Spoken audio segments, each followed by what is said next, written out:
దేవుని ఉన్నతమైన నామమును పేరట మీ అందరికీ వందనాలు తెలియజేస్తున్నాను. దేవుని సన్నిధానంలో ఆయన పరిశుద్ధ వాక్యాన్ని లేఖనాన్ని ధ్యానం చేద్దాం. దేవుని వాక్య భాగంలోనికి వెళదాం. కీర్తన గ్రంథము 43వ కీర్తన 5వ వచనం. నా ప్రాణమా, నీవెలా కృంగి ఉన్నావు, నాలో నీవెలా తొందరపడుచున్నావు. దేవుని యందు నిరీక్షణ ఉంచుము, ఆయన నా రక్షణకర్త, నా దేవుడు, ఇంకను నేను ఆయన్ను స్తుతించెదను. ఈరోజు దేవుడు మాట్లాడుతున్న మాట తొందరపడకు. దేవుడు ఈరోజు ప్రతి ఒక్కరితో మాట్లాడుతున్నాడు. ఇక్కడ భక్తుడు కీర్తనకారుడు తన ప్రాణముతో చెప్పుకుంటున్నటువంటి మాట. ఎందుకంటే తన ప్రాణము తనను తొందర పెడుతూ ఉంది, తనను తొందర పెట్టి పరిస్థితిలోకి తీసుకెళ్తుంది. అందుకే దేవుని నమ్మిన భక్తుడు కీర్తనకారుడు దేవుని పట్ల భయభక్తులు కలిగిన వాక్యము తెలిసినటువంటి వ్యక్తి కనుక తన ప్రాణంతో మాట్లాడుతున్న, ఆ ప్రాణమా నువ్వెలా కృంగి ఉన్నావు, నాలో నువ్వెలా తొందరపడుతున్నావు, దేవుని నిరీక్షణ ఉంచు, ఆయన నీ రక్షణకర్త, ఆయన నీ దేవుడు కనుక ఇంకనూ ఆయన స్తుతించాలి అని చెబుతూ ఉన్నాడు. నిజమే, ఈ వాక్యం ద్వారా దేవుడు స్పష్టంగా మనతో మాట్లాడుతున్న విషయం ఏంటి తెలుసా?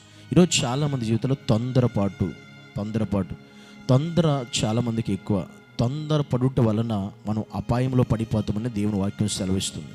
తొందరపాటు వలన మనం చాలా భయానకమైన పరిస్థితుల్లోకి వెళతామని దేవుని వాక్యం చాలామంది జీవితాల్లో తొందరపాటు నిర్ణయాలు, తొందరపాటు పనులు, తొందరపాటు ఆలోచనలు, తొందరపడి వారి నిర్ణయం అన్నీ కూడా తొందరపాటుతో చేసేవారు చాలామంది ఉన్నారు.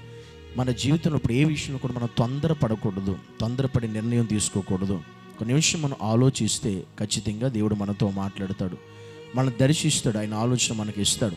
అందుకే మనం ఎప్పుడు మన ప్రాణం మనం తొందర పెట్టినా దేవుని సత్యాన్ని ఎరిగిన మనం, వాక్యం ఎరిగిన మనం ఏ విషయంలో తొందరపడి నిర్ణయాలు తీసుకున్నవారు అనేక మంది తమ జీవితాలు పాడు చేసుకున్నవారు ఉన్నారు, పతనం చేసుకున్నవారు ఉన్నారు. ఇప్పటికీ వారి జీవితంలో నెమ్మది లేక, సమాధానం లేక ఉన్నటువంటి వారు కూడా చాలామంది ఉన్నారు. తొందరపడి వారి జీవితాల్లో ముందుకెళ్ళినటువంటి వారు. కానీ ఈరోజు ఈ మాటలు వింటున్న ప్రియ సహోదరి, నీ జీవితంలో నువ్వు తొందరపడుతున్నావే దేని విషయంలో అయినా. చాలామంది, కొంతమంది ఉద్యోగం కొరకు తొందరపడేవారు ఉన్నారు. నువ్వు తొందరపడిన అవసరం లేదు, నువ్వు కనిపెట్టు దేవుని సన్నిధిలో.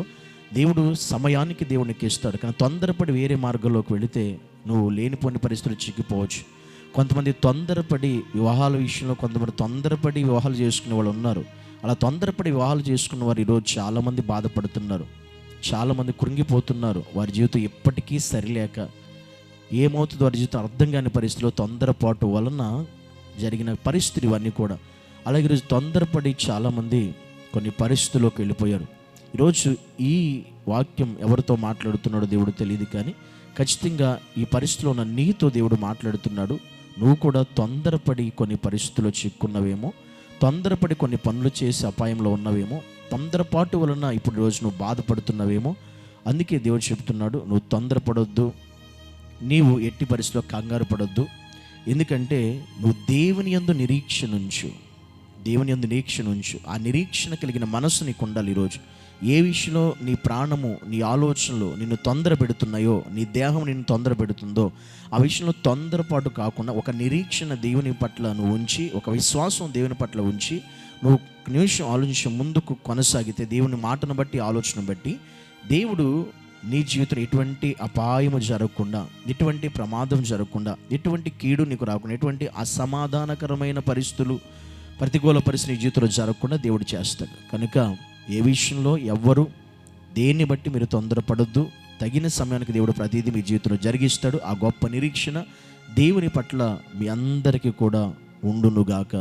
ఆమేన్.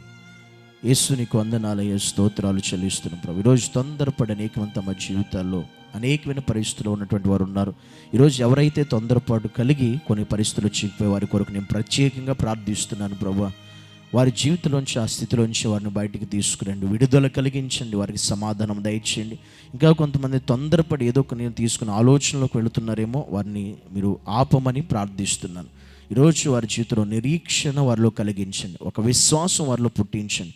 నీ యందు నిరీక్షణ నుంచి వారి ముందు కొనసాగుటకు సహాయం చేసి, తొందరపాటు కలిగే ప్రతి ప్రభావాన్ని, ప్రతి ఆత్మను కూడా, ప్రతి దురాత్మను కూడా యేసు నామములో లయపరిచి తొలగించి తీసివేయమని యేసు నామాన్ని బట్టి ప్రార్థించి అడిగి వేడుకుంటున్నాము తండ్రి. ఆమేన్.